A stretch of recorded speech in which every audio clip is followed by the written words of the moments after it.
प्रत्येक दिन के नियमों के साथ अगम अपनी उपस्थिति दर्ज करता है ईश्वर के साथ अपने को समर्पित करने का और हमेशा शिवत्व के एक नए रूप के साथ अपनी जीवन की शुरुआत नियमित और अनुशासन के साथ प्रतिबद्धता के साथ चलते रहती है। और सुबह जब माँ भगवती के चरणों में वंदन और अभिनंदन करता हूँ तो जीवन जीने की एक अलग ही शक्ति, एक अलग ही ऊर्जा अपने अंदर में समाहित हो जाती है। पार्क में प्रत्येक दिन पहुंचना, नित्य नियमों के साथ अपनी सुबह की शुरुआत एक अनुशासन के साथ चलते रहती है और इसी का नाम नित्य होता है। नित्य संस्कृत की बहुत ही खूबसूरत शब्द है। नित्य का मतलब होता है प्रत्येक दिन एक नियमों में एक अनुशासन के साथ चलना। सुबह अपनी इसी अनुशासन के साथ चलते रहती है और यही हमारी जीवन की सबसे बड़ी प्रतिबद्धता है। सुबह जगना, जल्दी जगना और अपने अंतर्मन में बैठी हुई अपनी आलस्य के साथ लड़ाई करके बाहर निकलना होता है और अनुशासनात्मक रूप से अपनी सुबह की शुरुआत वर्जिश से शुरू होती है, क्योंकि वर्जिश अपने जीवन का नित्य नियमों के साथ समाहित है, समावेश है। इसलिए मैं प्रत्येक दिन अपनी अनुशासन के अनुसार ही सुबह की शुरुआत करता हूँ। मेरे जीवन में किसी का होना और किसी का नहीं होना से हमारे नित्य नियमों में किसी भी तरह की कोई कोताही नहीं होती है, क्योंकि हम सभी सर्व बातों में समझौता कर लेते हैं और वह समझौता अपनी जीवन की सही दिशा की तरफ नहीं लेकर जाता। समझौता हर चीज में होनी चाहिए, लेकिन शरीर और नियम के साथ समझौता कभी भी नहीं होनी चाहिए। हम स्वस्थ हैं इसलिए आप सभी हमारे साथ जुड़कर रहते हैं। अगर हम स्वस्थ हो जाएंगे तो हमारी सबों के साथ हम सबों के ऊपर बोझ बन जाते हैं।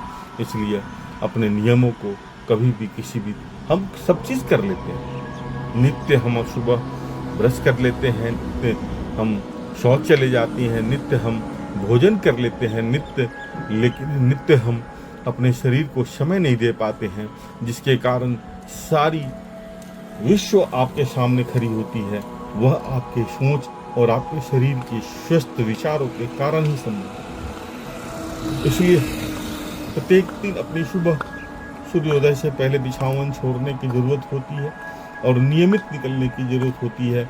आप खुद निकलें, कौन निकलता है कौन नहीं निकलता है इस पर कभी भी दिमाग नहीं लगाने की जरूरत होती, क्योंकि शरीर आपका है और शरीर को समय आपको स्वतः देनी पड़ेगी। इसी के साथ अपनी सुबह प्रत्येक दिन इसी तरह चलते हैं।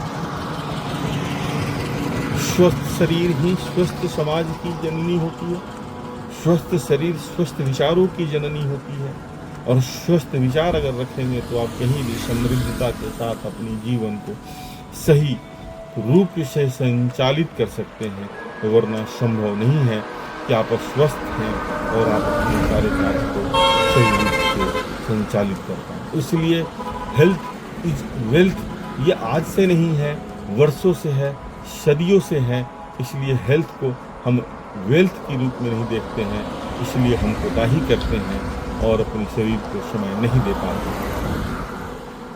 वर्कआउट करना अपनी जीवन की नित्य नियमों के साथ चलती है, इसलिए हम अपनी नित्य नियमों में किसी भी तरह की कोई कोताही न करना चाहते हैं और न करनी चाहिए।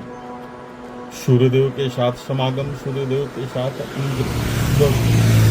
शुद्ध वातावरण में शरीर के अंदर में एक अलग सी ऊर्जा, एक अलग सी जीवन शैली की दशा में सुबह की शुद्ध वातावरण में जब अंदर से प्रवाहित होती है, एक अलग सी धारा प्रवाहित होती है, जो कि धारा आपके जीवन को एक सही दिशा की तरफ से लेकर जाती है।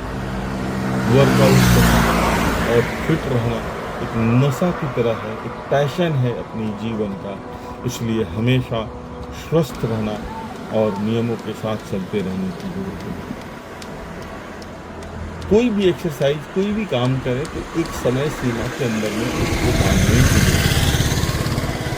आप कितना देर करते हैं, कैसे करते हैं, इसलिए उसको एक टाइमर लगा के रखें या आप कैमरे में कैद करके रखें। प्रत्येक दिन आपकी नियम आपको कहीं ना कहीं जीवन शैली में एक अलग सी प्रेरणा देती है। जब पार्क में पहुंचेंगे आप, वहाँ पर सबों के साथ जब मिलेंगे आप और सबों के साथ जब आपका स्नेहात्मक संबंध होगा, तो वो भी आपके जीवन में एक अलग सी ऊर्जा प्रदान करती है। हरी भरी वादियों में, हरी भरी खूबसूरत वातावरण में, अपने जीवन में एक अलग सी सकारात्मक ऊर्जा हमेशा आपको आपके जीवन को सही सोच की तरफ अग्रसित करते रहते हैं। हमेशा कोई दिक्कत नहीं, सबों से स्नेहात्मक रहें, सबों के साथ मिलकर रहें, और सबों के साथ जब आप मिलकर रहते हैं तो अपनी जीवन की एक अलग सी प्रतिबद्धता आपको हमेशा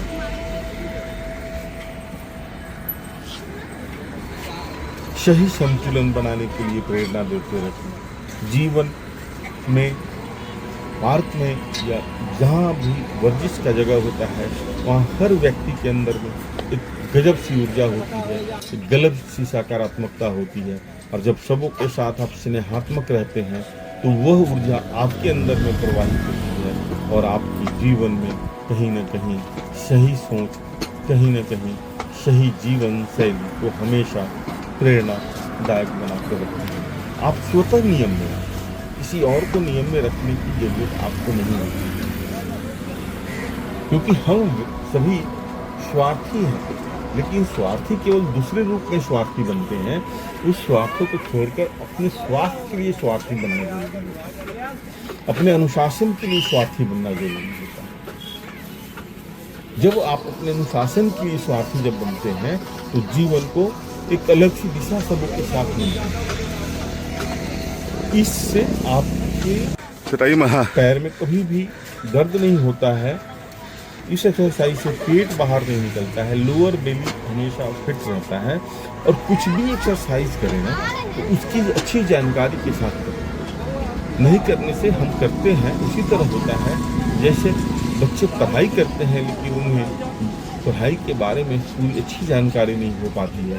इसलिए कुछ भी एक्सरसाइज करने के पहले या एक्सरसाइज करने के समय उसकी जानकारी, सही जानकारी रखने से उसे करने का अलग आनंद, उसकी अलग सी अनुभूति आपको जीवन में समझ में आती है। हम करते हैं, हम क्यों करते हैं, इसकी जानकारी होगी तो इसका आनंद अलग मिलता है।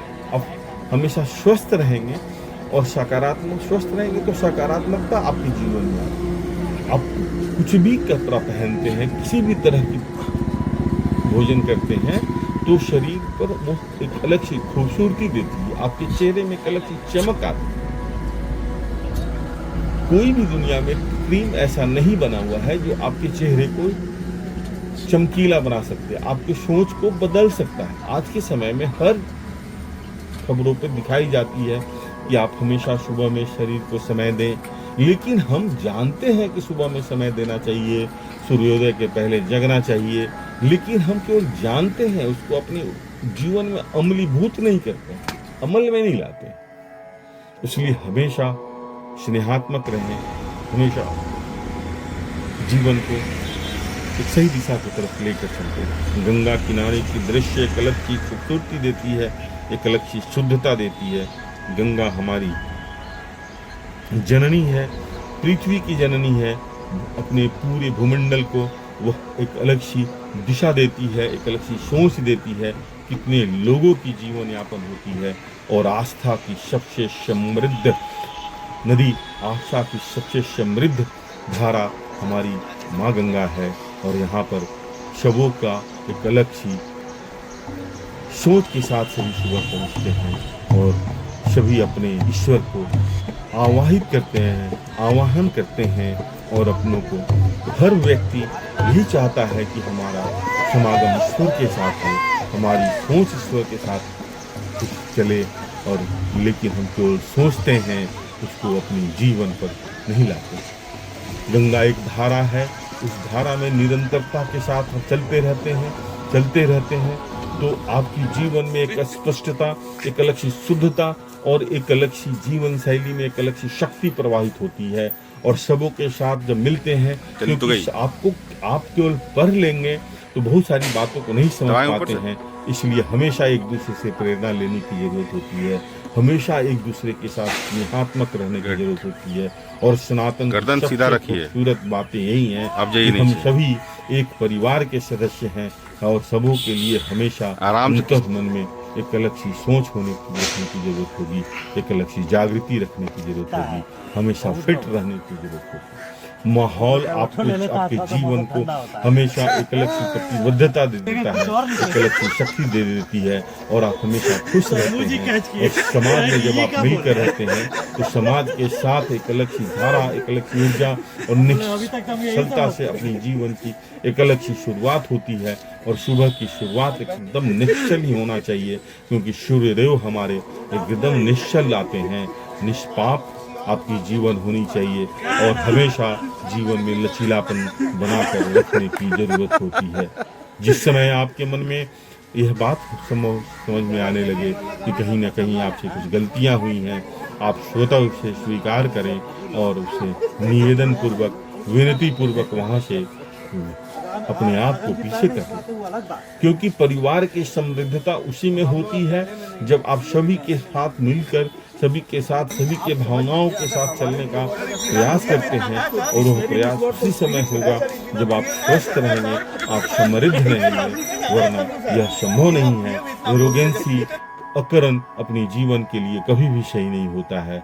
और एक खूबसूरत सुबह जब अपनी माँ के साथ वंदन और अभिनंदन करते हैं, जब सूर्यदेव को जब हम आवाहन करते हैं तो हमारे प्रभु स्वतः लगता है कि हमारे जीवन में एक अलग सी ऊर्जा दे दिए हैं, क्योंकि सुबह की ऊर्जा अपनी जीवन की शुद्धता के साथ, एक अलग सी शक्ति के साथ हमेशा अपने आप को सही दिशा पर लेकर जाती है।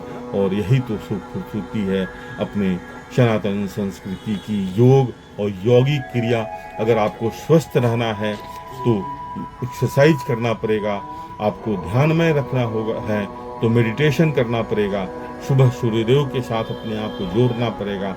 आपकी जीवन स्वच्छ हो, इसके लिए आपको हमेशा अपने जीवन को स्पष्टता के साथ लेके चलनी होगी और सबों के साथ स्नेहात्मक रहनी होगी। माँ के साथ स्पंदन, माँ के साथ स्नेहात्मक वंदन, आपका स्पर्श जब माँ और पुत्र के अंदर अंतःकरण से होता है तो उसके अंदर में एक अलग सी शक्ति मिलती है। वही स्पंदन अपनी जीवन को एक सही दिशा की तरफ लेकर जाती है। इस उम्र में माँ के साथ हमेशा समय देने की जरूरत होती है। हम भागम भाग के साथ अपने समय लेकर चलते हैं, लेकिन भागने से कुछ नहीं होता है। हमेशा ठहराव जीवन की सबसे बड़ी खूबसूरती होती है। ठहराव, चलना, निरंतर से चलना होना चाहिए, लेकिन विचारों में ठहराव होनी चाहिए, जिससे कि परिवार की समृद्धता, समाज की समृद्धता शब्दों के द्वारा ही संभव होती है।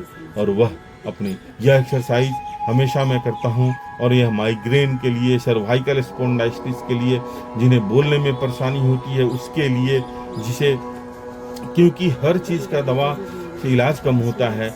माँ का स्पर्श हमेशा आपके जीवन को हमेशा एक शक्ति देता है, इसलिए हमेशा स्नेहात्मक स्पर्श, हमेशा सौहार्दपूर्ण स्पर्श मानव की सबसे खूबसूरत, और यह पृथ्वी की सबसे खूबसूरत निमित्त आप हैं। इसलिए हमेशा आप सबसे अच्छे शिक्षक स्वतः के लिए हैं, इसलिए अपनी जीवन की जांच, अपनी जीवन की परख आप स्वतः कर सकते हैं कि मैं कहाँ पर खड़ा हूँ, मैं कितना देर अपने आप को स्वस्थ रख सकता हूँ और कैसे अपने आप को अनुशासित रख सकता हूँ। हमेशा मुंह पर खोल करके देखने की जरूरत होती है कितना जबरे की, क्योंकि शरीर का उम्र के साथ शरीर का हर अंग शिथिल पड़ने लगता है, इसलिए उसे हमेशा एक्टिव बना के रखना पड़ेगा, हमेशा फिट रहना पड़ेगा, हमेशा एक्सरसाइज करना पड़ेगा। स्किपिंग बहुत ही खूबसूरत है, और यह स्किपिंग एक ड्राइविंग सीट पर बैठे हुए व्यक्ति के समान है, जो कि अपने आप को हमेशा खुश रखने के लिए और हमेशा स्वस्थ रखने के लिए जय श्री राम भी बोलते रहना है।